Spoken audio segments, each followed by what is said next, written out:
Bonjour à tous. 138 milliards d'euros, c'est le montant du déficit budgétaire de la France en 2009. Un budget fortement marqué par la crise économique et par le plan de relance qui en a découlé. Hier, la commission des finances du Sénat a débuté l'audition de certains ministres sur leur budget de l'année passée. Des auditions qui vont servir à l'examen du projet de loi de règlement pour 2009, c'est-à-dire la validation définitive du budget de l'année écoulée. Michèle Alliot-Marie, la ministre de la Justice, a été la première à répondre aux questions des sénateurs. Elle a donc dû expliquer et justifier l'utilisation et la répartition des crédits alloués à son ministère en 2009. Des crédits qui ont notamment servi à la réforme de la carte judiciaire et à la rénovation des prisons. On écoute cette audition. Madame la ministre d'État, merci infiniment d'avoir répondu à notre invitation. Nous vous avons convié à un exercice que vous connaissez bien, puisque vous l'avez déjà vécu dans vos différentes fonctions ministérielles. Il s'agit pour la Commission des finances, élargie à l'ensemble des commissions ayant à se saisir pour avis des moyens mis à votre disposition. Il s'agit d'une audition avant la loi de règlement pour que vous nous éclairiez sur l'usage que vous avez fait des crédits mis à votre disposition pendant l'année 2009. Et donc l'exercice prend la forme de questions et de réponses. Alors peut-être que d'abord je voudrais saluer la présence parmi nous de Jean-René Lecerf, qui est rapporteur pour avis pour l'administration pénitentiaire, et de remercier nos collègues de la Commission des lois qui nous ont rejoints. Peut-être une première question, si vous le permettez, à propos de la réforme de la carte judiciaire, qui s'accompagne d'un volet immobilier important, évalué par la Chancellerie à 375 millions d'euros. Pouvez-vous clarifier les conditions de remise à disposition des crédits au profit de votre ministère par le biais du compte d'affectation spéciale immobilier, à la suite des cessions d'immeubles opérées par France Domaine? Quel jugement portez-vous sur les délais de mobilisation de ces crédits issus de ce compte d'affectation spéciale? Et la ressource effectivement obtenue par ce canal en 2009 correspond-elle aux besoins et aux engagements qui avaient été pris à l'endroit de votre ministère?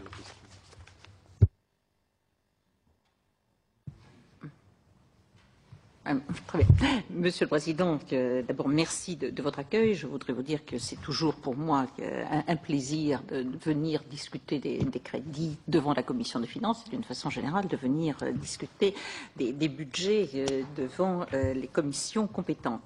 Ce que je veux simplement préciser en commençant, c'est qu'il s'agit là effectivement de budgets triennaux. C'est une différence par rapport à d'autres exercices que j'ai faits et surtout, et c'est là peut-être la différence principale, de budget que j'ai pris en cours d'exercice triennal, puisque même le budget 2009 que j'ai eu à mettre en œuvre à partir du mois de juillet, je ne l'avais pas vraiment, je n'y avais pas vraiment participé.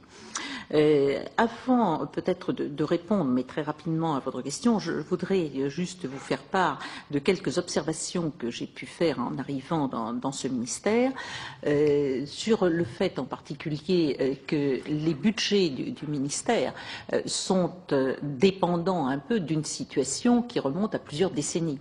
Et pour avoir vu d'autres ministères, j'ai pu constater que les efforts qui avaient été faits, les efforts financiers, les efforts en personnel faits dans d'autres ministères, n'ont pas été faits à proportion au ministère de la Justice.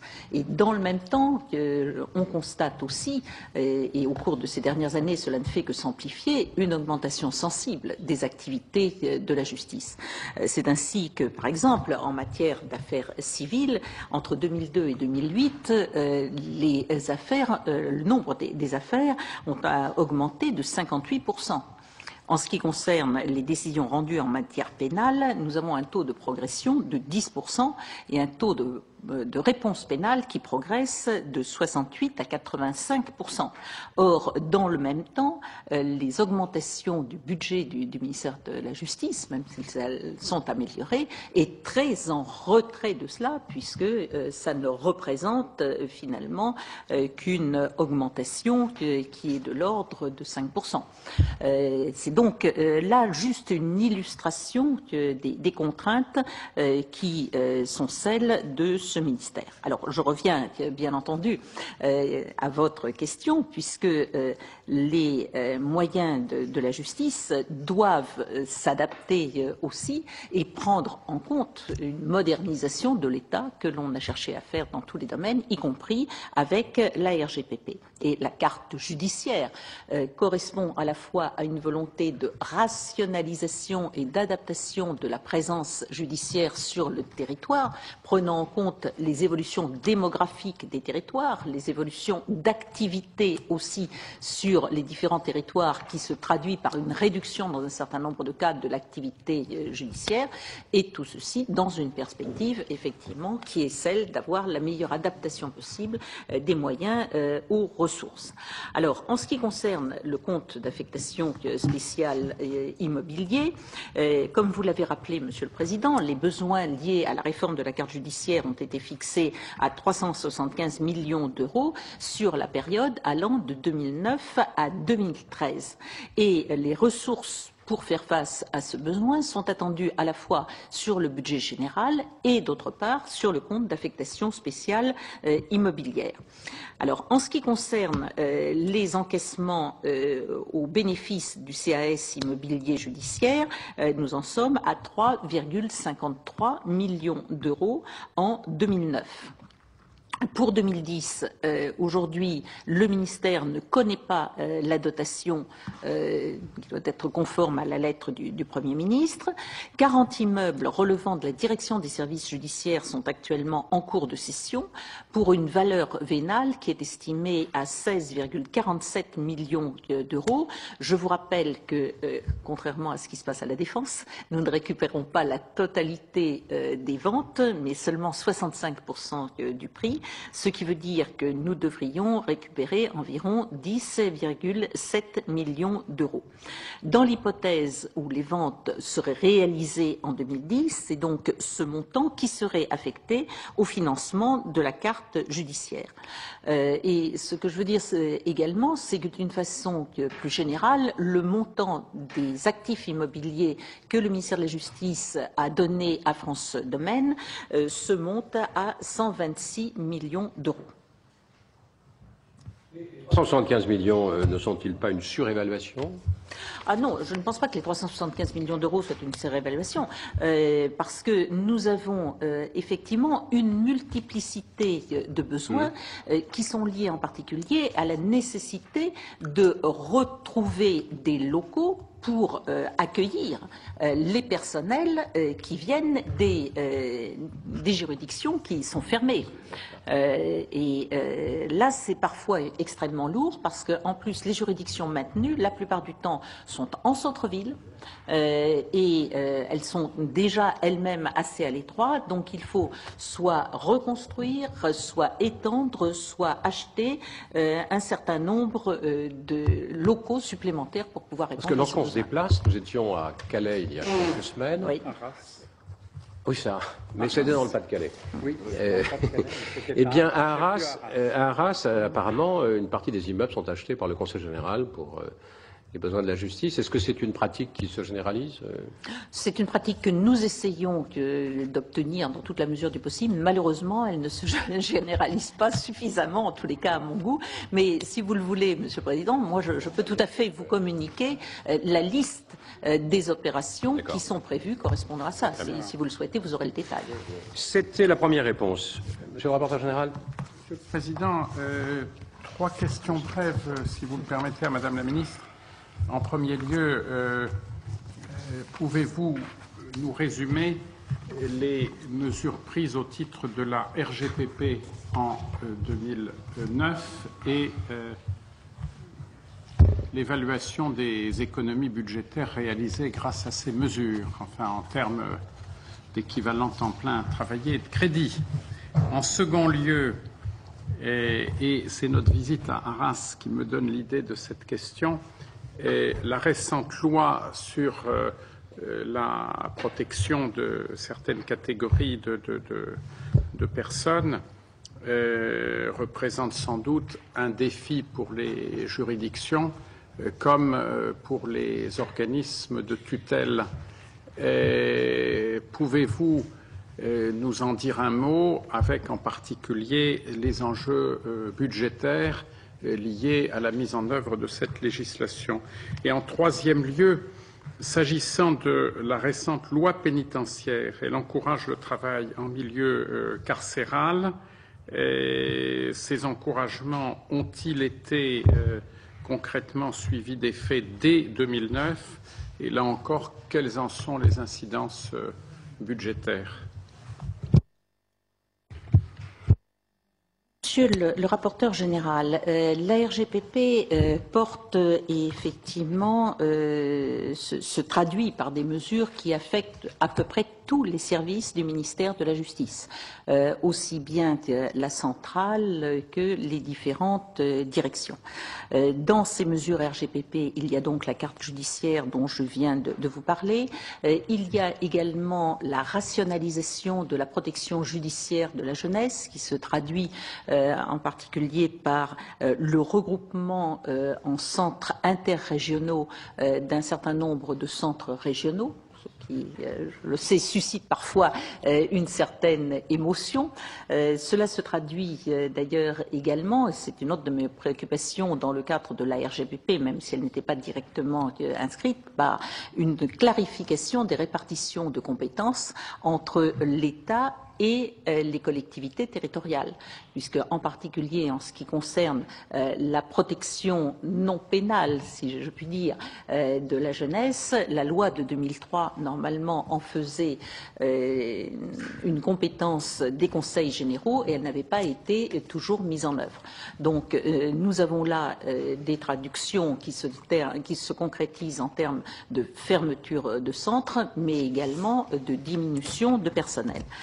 En ce qui concerne l'administration centrale, par exemple, il y a toute la dématérialisation et l'informatisation sur laquelle nous avons dû refaire un certain nombre de travaux parce qu'il y avait beaucoup de retard et il y a eu des malfaçons dans l'informatisation. Nous avons donc renégocié avec les opérateurs concernés. Là aussi, c'est un travail extrêmement important, un travail qui, sur les 3 ans à venir, va effectivement amener un certain nombre de réductions de postes. Ceci dit, le véritable problème, c'est que les premières années, on ne peut pas réduire les postes dans la mesure où le système informatique n'est pas totalement au point. Le troisième, oui, de la carte, l'informatisation, et en ce qui concerne la pénitentiaire. En ce qui concerne la pénitentiaire, mon objectif, même s'il n'est pas directement inscrit dans la RGPP, à côté même des efforts très importants qui sont faits pour l'ouverture de nouveaux établissements, c'est de recentrer aussi les personnels, et notamment les personnels pénitentiaires, sur leur cœur de métier. C'est un phénomène général que nous constatons dans tout le ministère de la Justice, de personnels qui sont affectés notamment à des tâches administratives ou à des tâches techniques qui ne sont pas celles pour lesquelles ils ont été formés. Et je pense que c'est là un gros gaspillage à la fois de compétences mais également d'argent. Parce que quand un gardien de prison, avec toutes les rémunérations qui s'attachent à ce poste, fait de l'administration, il a des activités qui normalement pourraient être faites par un personnel ayant d'autres qualifications, mais ayant aussi des rémunérations inférieures. J'ai exactement le même problème en ce qui concerne d'ailleurs les magistrats, car beaucoup de magistrats aujourd'hui font un travail de greffier parce qu'il y a un manque important de greffiers. Donc, si vous voulez, dans l'esprit de la RGPP, même si ça n'est pas dans le texte de la RGPP, il y a un vrai travail de rationalisation qui doit être fait, et c'est la raison pour laquelle, par exemple, au cours de l'année 2009, en arrivant, j'ai demandé et d'ailleurs obtenu que l'on transforme sur le budget 2010 des postes de magistrats en poste de greffiers et de personnel administratif, parce que je pense que c'est une meilleure utilisation de l'argent public en la matière. En ce qui concerne maintenant le problème des tutelles, c'est effectivement un très gros problème, parce que les tutelles représentent une dépense de temps extrêmement importante et pour laquelle on n'a pas envisagé effectivement des créations de postes et en particulier de postes de magistrats correspondants. Donc nous sommes en train de travailler très sérieusement sur ce point parce que la mesure a été prise, mais me semble-t-il sans avoir mesuré exactement l'impact financier que cela pouvait représenter. Enfin, en ce qui concerne le travail pénitentiaire, oui, dans la loi pénitentiaire, je l'ai dit, et c'est ma conviction profonde, je pense qu'il faut multiplier l'activité en prison. Je pense qu'il faut la multiplier parce que c'est un élément de réinsertion sociale, je dirais presque de réinsertion psychologique également, et donc de lutte contre la récidive. En ce qui concerne les différentes activités, l'activité professionnelle, nous sommes aussi très dépendants des ministères en charge de la formation. Nous essayons effectivement de le négocier au mieux, mais en particulier en ce qui concerne la formation professionnelle, nous avons parfois des problèmes. En ce qui concerne les activités autres, nous avons réussi à diversifier nos partenariats et en particulier, j'ai signé il y a 3 semaines environ une convention de partenariat avec la Fondation M6 qui fait un gros effort au niveau des activités culturelles. En ce qui concerne les activités professionnelles elles-mêmes, j'ai passé un certain nombre d'accords, notamment avec le MEDEF. Le problème, c'est que la crise est passée par là et que nous avons effectivement un certain repli des entreprises sur elles-mêmes. Notre objectif 2009 était d'environ 10 000 personnes occupées, avec une masse salariale approchant les 46 millions d'euros. Le taux de réalisation de ces objectifs aujourd'hui est d'environ 70%, tant en termes d'emploi que de masse salariale. C'est donc là effectivement une préoccupation. Pour laquelle j'ai demandé une relance aux directeurs régionaux de la pénitentiaire que j'ai reçus la semaine dernière en leur demandant eux-mêmes sur le plan local de voir les correspondants du MEDEF local, de voir directement les entreprises. Dans certains cas d'ailleurs, je pense aussi, et vous savez que c'était une de mes préoccupations que j'avais exprimée au moment de la discussion de la loi, voir également avec les collectivités territoriales, parce que je suis persuadée pour ma part qu'il y a un certain nombre de travaux environnementaux, je pense en particulier dans le Midi, à tout ce qui concerne le nettoyage des forêts, qui est souvent à l'origine des terribles incendies que nous connaissons, ou bien le problème de nettoyage des rivières, qui aujourd'hui n'est plus fait par personne, et qui, et on l'a vu encore au cours des dernières 48 heures, entraîne parfois des débordements extrêmement importants et des dégâts très importants, simplement parce que les rivières ne sont pas suffisamment nettoyées.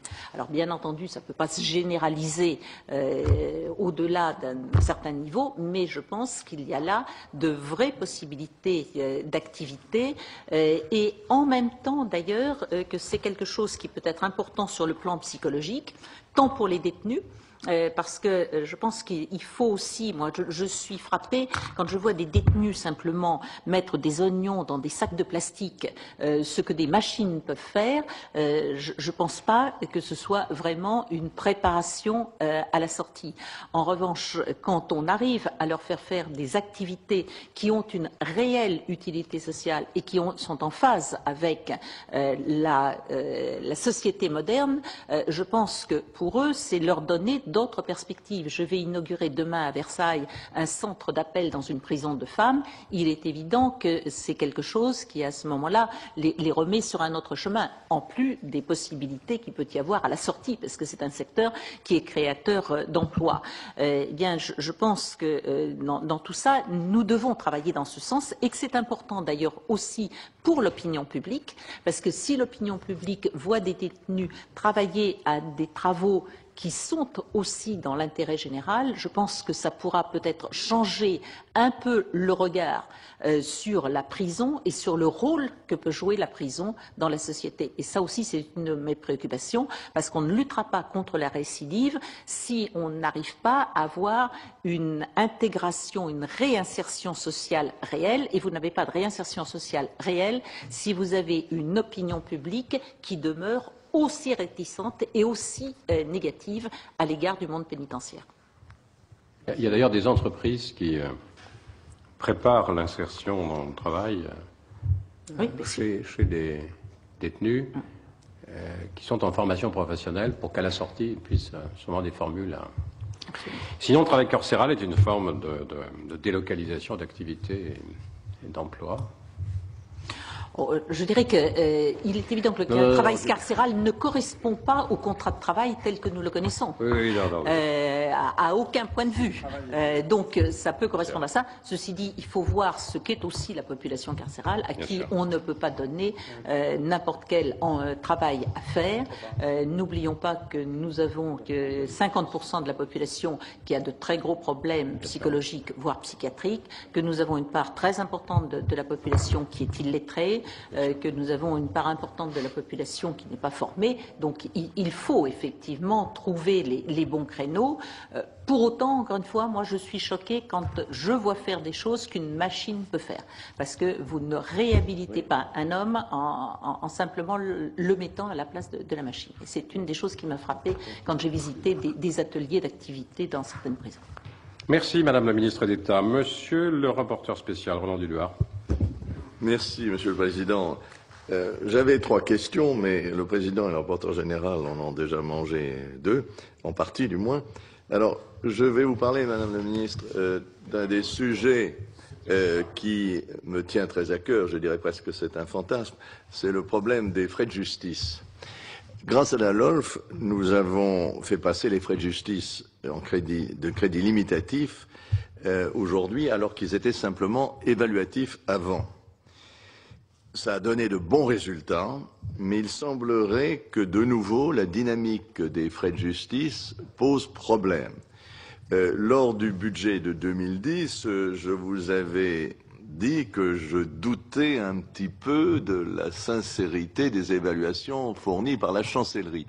J'aimerais savoir où on en est aujourd'hui, parce que, ayant circulé dans plusieurs cours d'appel, je me suis entendu dire qu'il y avait un net dépassement entre 25 et 30%. Alors je voudrais savoir exactement où on en est en évolution de dépenses en 2009 par rapport à 2008. Monsieur le Président, il y a à la fois des efforts sensibles qui ont été faits par la chancellerie pour rationaliser, pour rediscuter un certain nombre de contrats avec des opérateurs extérieurs et dans tous les domaines, mais nous constatons également une chose, et mes propos introductifs y faisaient référence, c'est que vous avez une judiciarisation de plus en plus grande de notre société qui se traduit par une augmentation considérable d'un certain nombre de contentieux. Or, beaucoup de contentieux, qu'il s'agisse de la matière civile ou qu'il s'agisse de la matière pénale, font référence notamment à des exercices. Et c'est ce qui explique, au moins en partie, la progression des frais de justice depuis 2007. Nous étions en 2007 à 388,6 millions d'euros, à 401,7 en 2008, à 432,5 en 2009. L'augmentation principale, il faut le noter, ça concerne l'action pénale. Et là aussi, vous avez une certaine cohérence, parce que dans la mesure où vous avez des taux d'élucidation des crimes et des délits qui a considérablement augmenté, cette élucidation, elle repose aussi en grande partie sur un certain nombre d'analyses. Or, ne l'oublions pas, le taux général d'élucidation des actes de délinquance en 2001 était de 22%. Nous sommes aujourd'hui à 40% environ. Enfin, je ne suis plus ministre de l'Intérieur, mais je sais que nous avions atteint, quand j'étais ministre de l'Intérieur, donc l'année dernière, à plusieurs reprises, 40%. Donc, vous avez quasiment un doublement du nombre des affaires qui viennent, et notamment grâce à ces éléments. Alors, l'augmentation des frais de justice pénale représente à peu près les 2/3 de la dépense des frais de justice. Alors, on peut ensuite le détailler, si vous voulez. Une part importante de ces frais de justice est faite par les frais médicaux. Vous avez 75 millions d'euros de frais médicaux qui traduisent, parce qu'il y a une raison très particulière, ça traduit en grande partie la revalorisation des honoraires des médecins psychiatres. Bon. Le décret prévoit d'ailleurs aussi, et qui est le décret de 2008, oui c'est ça, du 30 juillet 2008, le décret prévoit d'ailleurs aussi l'application d'un tarif majoré pour les expertises relatives aux victimes de l'infraction, et pas simplement à l'auteur de l'infraction. De la même façon, vous avez également une augmentation sensible des frais de traduction et d'interprétariat. Ça représente aujourd'hui 2,4 millions d'euros. Et ça aussi, ce sont les revalorisations qui viennent du même décret de juillet 2008, avec en particulier une hausse de la première heure d'interprétariat de 40%. Donc, ça explique cela. Les frais d'huissier ont été également revalorisés. Ils se montent aujourd'hui à 15,3 millions d'euros. Les frais d'enquête sociale ont été également revalorisés. Donc, vous pouvez avoir à la fois une vérification des quantités, mais dans le même temps, vous avez application d'un décret. Je note également des augmentations de prix qui ont été constatées pour les matériels d'interception. Nous sommes dans un autre domaine, mais comme vous avez des progrès technologiques qui permettent de suivre davantage d'affaires, mais c'est vrai que les matériels coûtent également plus cher. Inversement, nous avons réussi, et ça c'était un point sur lequel j'avais insisté auprès de vous il y a quelques mois, à faire baisser les frais de réquisition des opérateurs. Et là, nous avons effectivement une tendance à la baisse qui est due à cela. Moi, je crois que vous avez là, alors il y a un certain nombre d'autres domaines, si vous voulez, notamment tous les problèmes de transfèrement judiciaire. Qui, là aussi, s'accompagnent de négociations, mais qui augmentent en nombre de cas où on en a besoin. Nous avons également eu des efforts qui ont été faits dans la négociation, en particulier sur les analyses génétiques, sur les transports. On a eu une baisse d'environ 1% entre 2009 par rapport à 2008. Donc, si vous voulez, voilà, nous en sommes. Alors, nous faisons effectivement des mesures d'économie, et pour cela, nous avons des mesures qui sont à la fois des mesures transversales et des mesures spécifiques. En ce qui concerne les mesures transversales, l'essentiel, c'est la réforme du circuit de la dépense. Je pense que là, nous avons à la fois quelque chose qui nous intéresse, mais qui intéresse également nos interlocuteurs. Il est indispensable, et je pense que le président de la Commission des finances sera d'accord avec moi, de réduire les délais de paiement. Il est indispensable de professionnaliser les acteurs. Tout ceci, ce sont effectivement des démarches qui sont engagées, mais qui ne produisent leurs effets qu'au fur et à mesure. Il y a eu une première expérience faite dans 3 cours d'appel, à compter dans 5 cours d'appel. Ça avait commencé en 2008 en 5 cours d'appel. L'année dernière, nous avons mis 3 cours d'appel supplémentaires, et à compter du 1er juillet 2010, nous allons le mettre en œuvre pour la cour d'appel d'Aix-en-Provence, qui est une de celles dans lesquelles on a toujours des problèmes. Donc, ce sera une bonne occasion de faire. En tout état de cause, on voit que quand c'est mis en œuvre, on a effectivement des résultats, notamment sur l'accélération.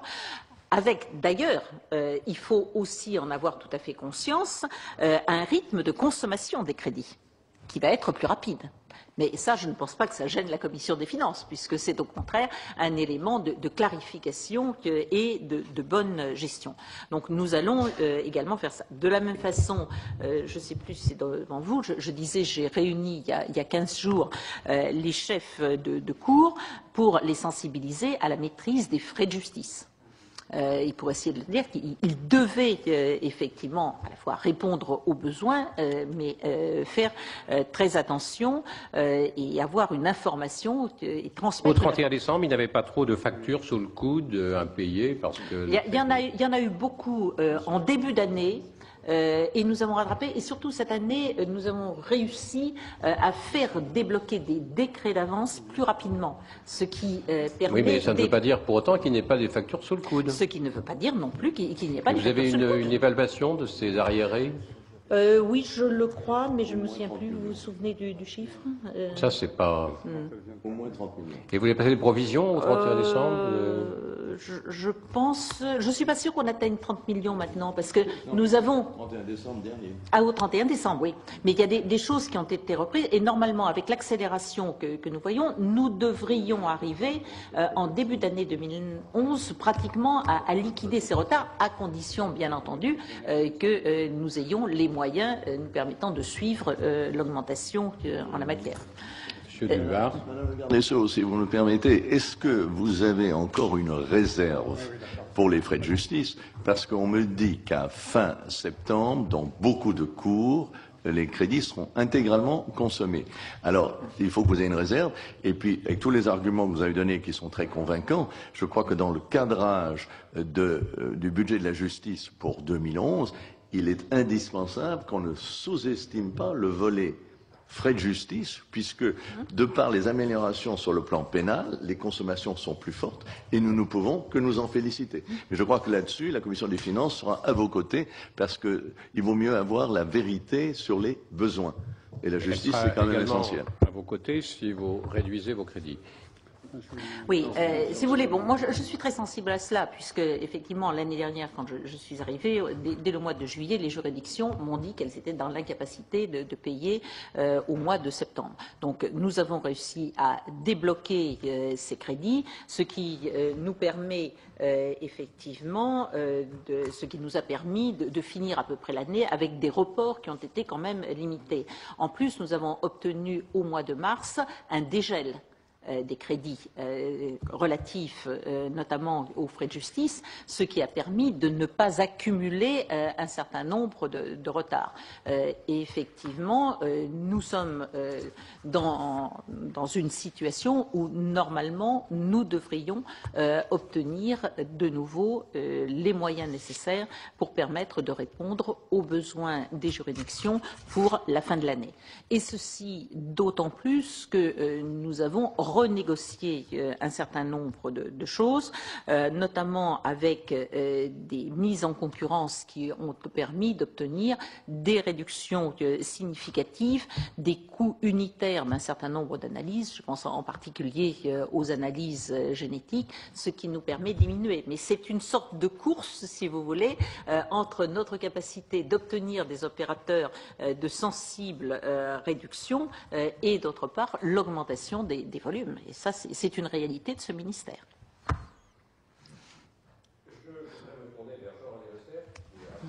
Pour avis, au nom de la Commission des lois, des crédits administration pénitentiaire. Merci beaucoup, Monsieur le Président.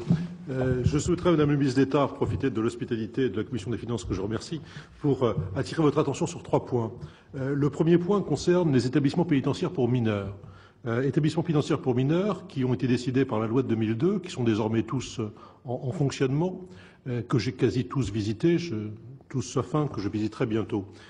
J'avoue que moi, qui vous réclame souvent des efforts supplémentaires, et notamment des efforts financiers supplémentaires, pour l'administration pénitentiaire, c'est peut-être la seule hypothèse où j'ai eu l'impression, malgré tout, d'une débauche de moyens, et de l'absolue nécessité d'avoir une évaluation des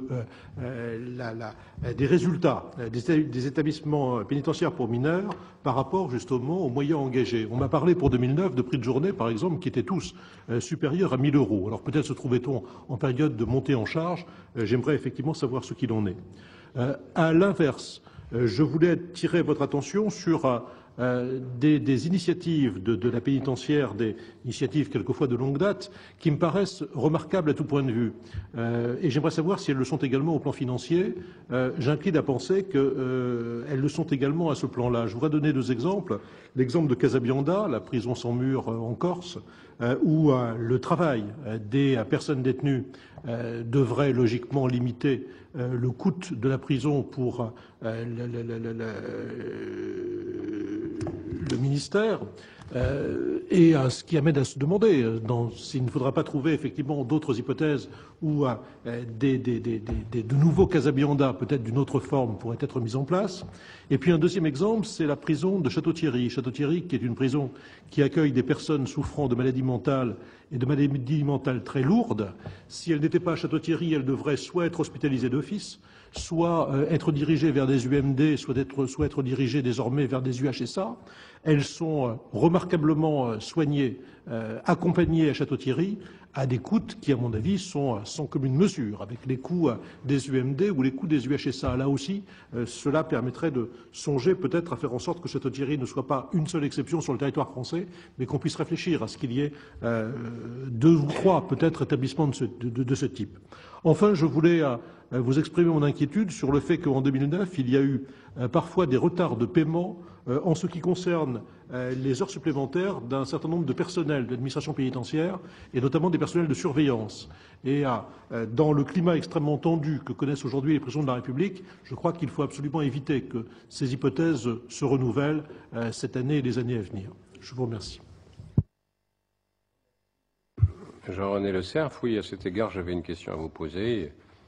Sur les reports en 2010, de près de 10 millions d'euros de charges à payer pour l'administration pénitentiaire, ce qui est en soi un problème.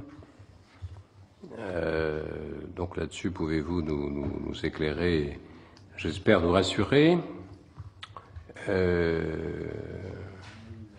avec des obligations de payer des arriérés de salaire sur 4 ans, décision du Conseil d'État, coût estimé à 20 millions. Donc comment cela entre-t-il dans vos budgets, Madame la Ministre d'État?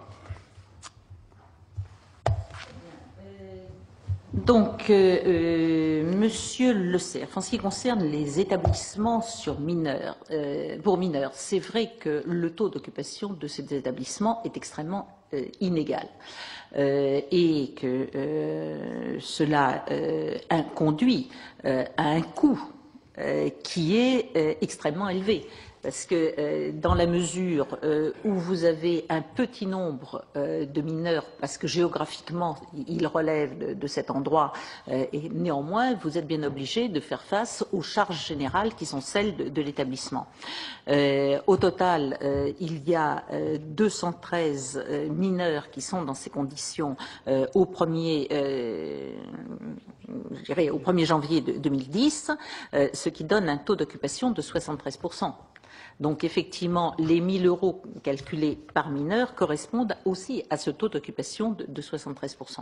Donc il y a certainement une étude, une tentative de rationalisation à faire, mais c'est aussi parce que la situation est une situation qui, pour le coup, là ne dépend pas entièrement de nous, mais des errances, si je puis dire, de la délinquance juvénile. Vous citiez le cas de Casabianda.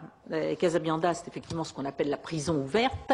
Il faut bien voir que ce type d'établissement, aujourd'hui, exige plusieurs choses. D'abord, Casabianda est un établissement qui est réservé à un certain type de personnes condamnées, notamment pour des agressions sexuelles.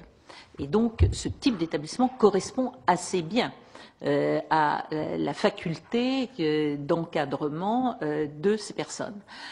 Si vous voulez le généraliser, vous ne pouvez pas le généraliser systématiquement et à tous les publics pénitentiaires. Donc ça, c'est le premier point. Le deuxième point aussi, c'est que ça ne peut pas se faire n'importe où. Vous l'imaginez aisément aussi comme élu local, avoir la perspective d'une prison ouverte, bon alors là encore c'était un cas particulier, mais sur le territoire, ça peut poser un certain nombre de problèmes. Donc autant je suis pour qu'il y ait des encadrements et du travail fait à l'extérieur, un travail par la force des choses encadré, autant c'est difficile. Alors j'ai demandé au secrétaire d'État de faire une étude, de voir ce qu'il en est, notamment dans un certain nombre de pays européens, et de voir ce que nous pourrions faire. Il ne faut pas non plus se faire trop d'illusions, ce ne sera pas une généralisation de cet établissement.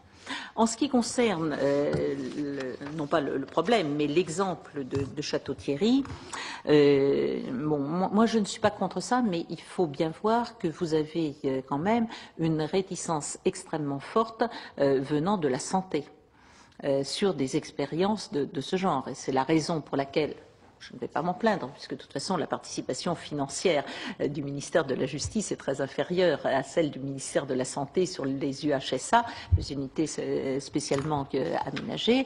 Mais c'est vrai que pour en discuter dans un certain nombre de cas avec les psychiatres, il est évident qu'il y a une très très forte réticence, effectivement, à ce que des soins, surtout quand il s'agit de soins lourds et généralisés, puissent être donnés à l'intérieur des établissements pénitentiaires. Donc, nous sommes obligés de faire comment dirais-je, un équilibre entre les différentes formations. Ensuite, en ce qui concerne le problème du paiement des heures supplémentaires, alors je sais qu'il y a eu beaucoup d'émoi sur cette affaire des heures supplémentaires, mais toutes les heures supplémentaires ont été payées à mon initiative avant la fin 2009. Et je l'ai redit, et je l'ai redit récemment, il n'est pas question d'avoir un non-paiement quelconque à la fois des salaires et des heures supplémentaires à la pénitentiaire. Alors, ceci dit, il n'empêche qu'il y a un certain nombre de choses sur lesquelles l'attention de tout le monde doit être attirée. D'abord, dès mon arrivée place Vendôme, j'ai été informée d'une croissance sensible des heures supplémentaires. Vous avez, entre 2008 et 2009, une augmentation de près de 30%, 29% exactement de paiement d'heures supplémentaires. Donc ça paraît quand même un peu curieux qu'il y ait cette augmentation. J'ai donc demandé au directeur de l'administration pénitentiaire de me faire une analyse complète sur cette évaluation pour en connaître les causes et puis l'ampleur exacte. Alors, j'ai eu au cours de ce premier semestre, enfin premier trimestre même 2010, une analyse et on voit effectivement qu'il y a des causes diverses. D'abord, dans le premier de ces causes, dans la première de ces causes, il y a le problème du contentieux sur le quart d'heure de prise de fonction sur les postes à coupure. Parce que en début 2009, en janvier 2009, le Conseil d'État a annulé partiellement une circulaire qui datait de 2006 et qui prévoyait la généralisation au personnel en poste à coupure de l'assimilation du temps de prise de service à du temps de travail. Et donc, le Conseil d'État a dit qu'en fait, il a considéré que la direction de l'administration pénitentiaire avait méconnu l'autorité de la chose jugée parce que, en 2005, il avait annulé, le Conseil d'État avait annulé un dispositif qui était identique à celui-ci. Et donc, le Conseil d'État ne reconnaît pas, ou reconnaît plus exactement, dans le temps de travail effectif, le temps de prise de fonction pour ces personnels. Et rien que ceci, quand vous l'assimilez, effectivement, ça vous fait une augmentation considérable. Et cette décision représente, nous avons calculé, entre 15 et 17 millions d'euros au titre des arriérés dans le délai de la prescription quadriennale, puisque la prescription quadriennale est en la matière. Alors, il est évident que les agents demandent à l'administration pénitentiaire et au fur et à mesure, nous prenons effectivement en compte cette réalité, puisqu'il y a l'autorité de la chose. C'est le temps de passer l'uniforme. Voilà, l'uniforme et les consignes. Mais pour toutes les professions qui s'exercent en uniforme. Voilà, et sur les périodes, comme je vous le disais, à temps coupé. Vous qui avez eu en charge les gendarmes et les policiers, ils ont un quart d'heure pour s'habiller Je n'ai aucun souvenir d'avoir été saisi de la moindre demande en la matière. Mais, un quart d'heure, oui, pour s'habiller. Voilà, donc c'est quand même quelque chose de sensible à la fin du mois. Et je vous dis ce que cela représente. Ceci dit, je suis bien obligé, effectivement. Un quart d'heure pour s'habiller. Voilà. Pour s'habiller, enfin, il faut se déshabiller avant de se. Oui, ça. Enfin, bon. Voilà ce qu'il en est, encore une fois. Et bon, le président Arthuis sur les heures supplémentaires, donc je vous dis, je sais que ça a été véhiculé par un certain nombre de syndicats, mais nous avons fait face, ce qui ne m'empêche pas d'essayer de réfléchir pour voir comment... Nous suivrons ce dossier, parce que c'est une innovation. Monsieur le rapporteur général. Monsieur le Président, Madame la Ministre, j'imagine que les conférences budgétaires, enfin la préparation du budget de 2011 doit battre son plein actuellement.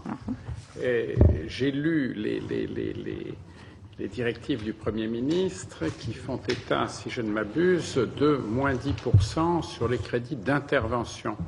Alors j'ai regardé au budget du ministère de la Justice, enfin la mission justice plus exactement, crédit d'intervention c'est 400 millions d'euros, grosso modo, enfin un peu plus, dont l'essentiel sur l'accès au droit, et ensuite la pénitentiaire. Alors, est-ce qu'il est possible de réduire cette masse, Madame la Ministre, de 10% ou plus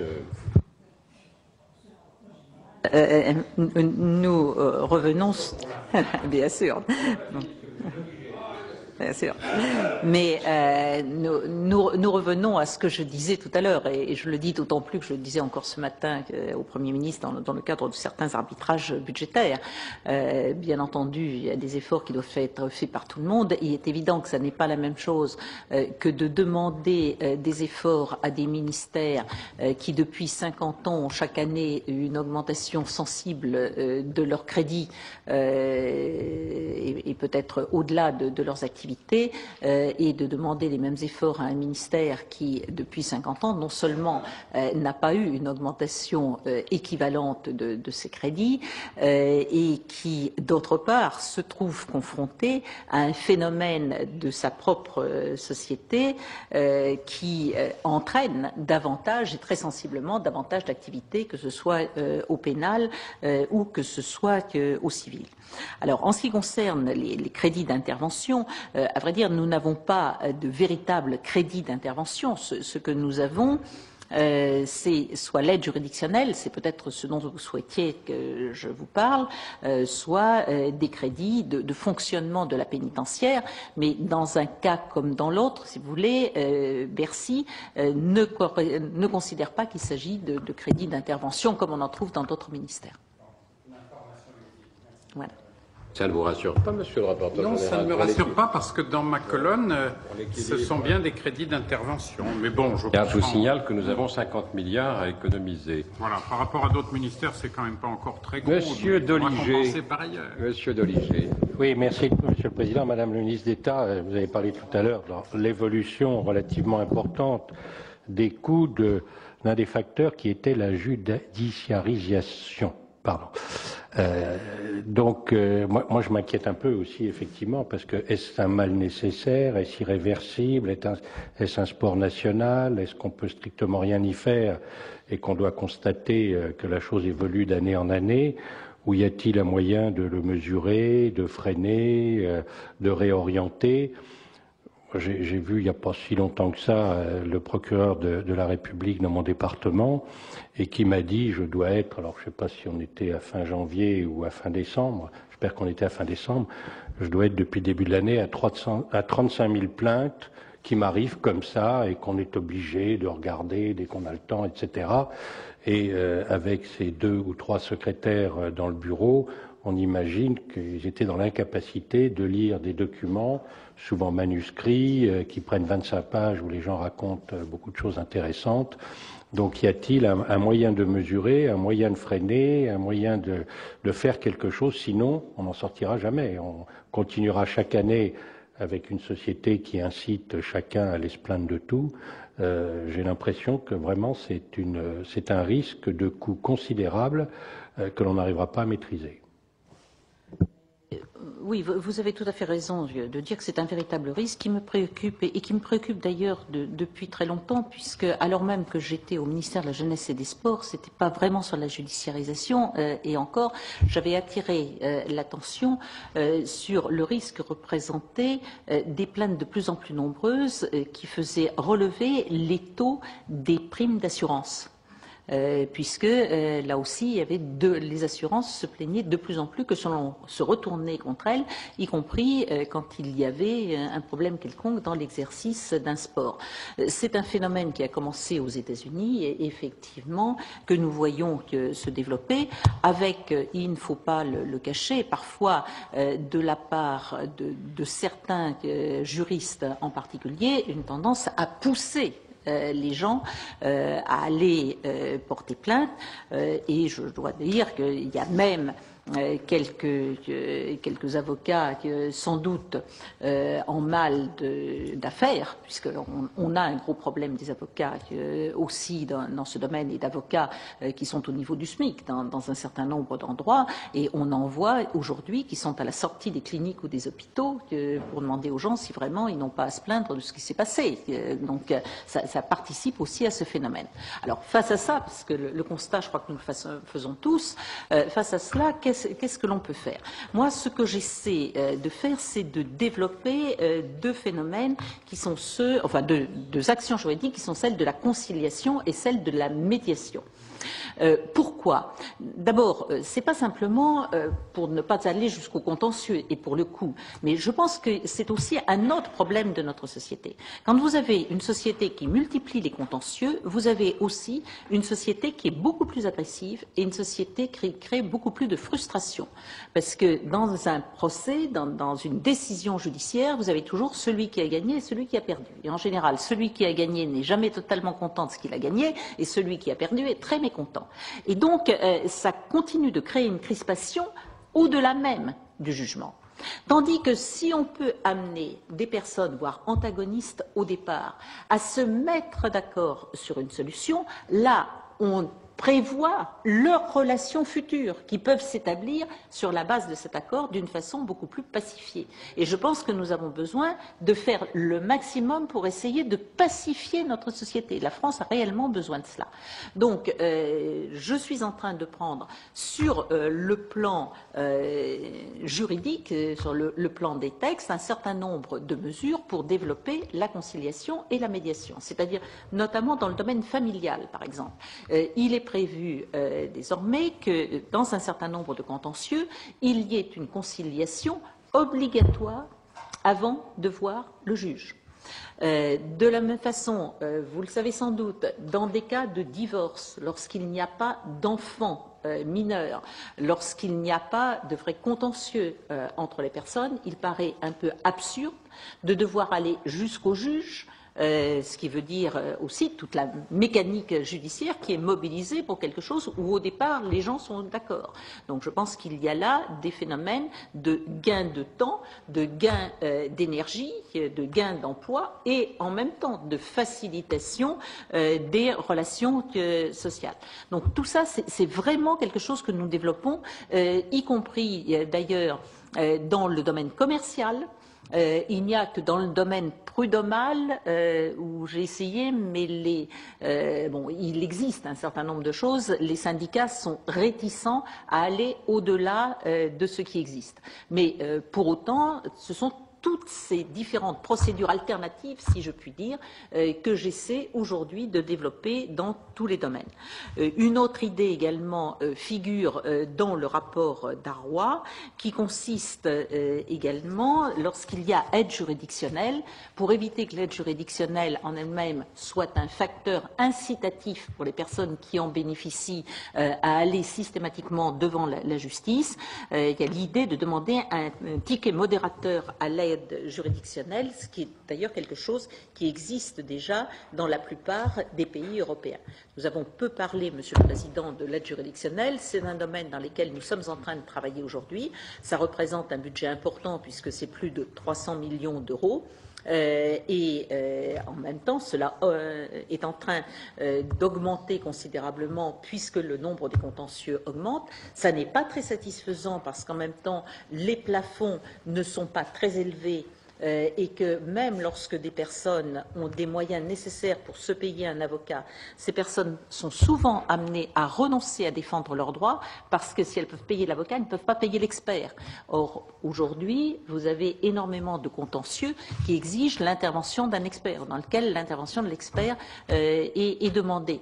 Et donc, nous sommes en train, effectivement, de voir comment on pourrait faire. Nous travaillons notamment avec les assurances, puisqu'il y a un système d'assurance juridique qui aujourd'hui ne fonctionne visiblement pas bien puisqu'il est utilisé dans très peu de cas et donc nous avons dans le domaine civil bien entendu et en dehors du divorce une recherche aujourd'hui pour essayer d'avoir une plus grande efficacité de cette aide juridictionnelle civile, ce qui nous permettrait de concentrer l'aide juridictionnelle de l'État à la fois sur le pénal et sur le contentieux des divorces, mais dans le même temps, nous devons également travailler à essayer de limiter le nombre des contentieux par la médiation et par la conciliation.